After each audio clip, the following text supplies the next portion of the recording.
എല്ലാവർക്കും നമസ്കാരം. ഞാൻ അരവിന്ദ്, ഇടവെട്ടി ശ്രീകൃഷ്ണസ്വാമി ക്ഷേത്ര കമ്മിറ്റി അംഗവും തൊടുപുഴ KSRTCയിലെ ബഡ്ജറ്റ് ടൂറിസം സെല്ലിന്റെ കോർഡിനേറ്ററുമാണ്. തൊടുപുഴ KSRTC ഡിപ്പോയിൽ ഡ്രൈവറായിട്ട് ജോലി ചെയ്യുന്നു.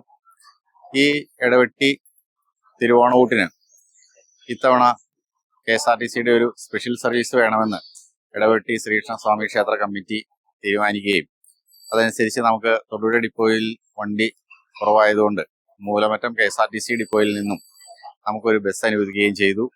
അതനുസരിച്ച് ഇന്ന് പഞ്ചപാണ്ഡവ ക്ഷേത്ര ദർശനവും ഇടവെട്ടി തിരുവോണൂട്ടും എന്ന ക്യാപ്ഷനിൽ രാവിലെ 5:30 മണിക്ക് ഇടവെട്ടി ശ്രീകൃഷ്ണസ്വാമി ക്ഷേത്രത്തിൽ നിന്നും KSRTC ബസ് സർവീസ് ആരംഭിക്കുകയും അതിനുശേഷം തൊടുപുഴ ശ്രീകൃഷ്ണസ്വാമി ക്ഷേത്രത്തിൽ പോയി ആളെ എടുത്ത് മുട്ടം, കോലാനി, പെരുമ്പിളിച്ചിറ തിരിച്ച് തൊടുപുഴ വീണ്ടും വന്ന് ഈ ഇടവെട്ടി ശ്രീകൃഷ്ണസ്വാമി ക്ഷേത്രത്തിൽ എത്തിച്ചേരുകയും ചെയ്തു.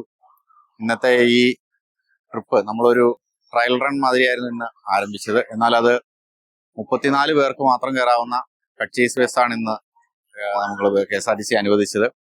എന്നാൽ നമുക്ക് വളരെ അതിശയകരമായിട്ട് തോന്നിയത് ഈ 34 പേർക്ക് കയറാവുന്ന ബസ് ഇട്ടിട്ട് പോലും 47 പേര് യാത്രക്കാരായിട്ട് ഇന്ന് നമുക്ക് അതിൽ പങ്കെടുത്തു.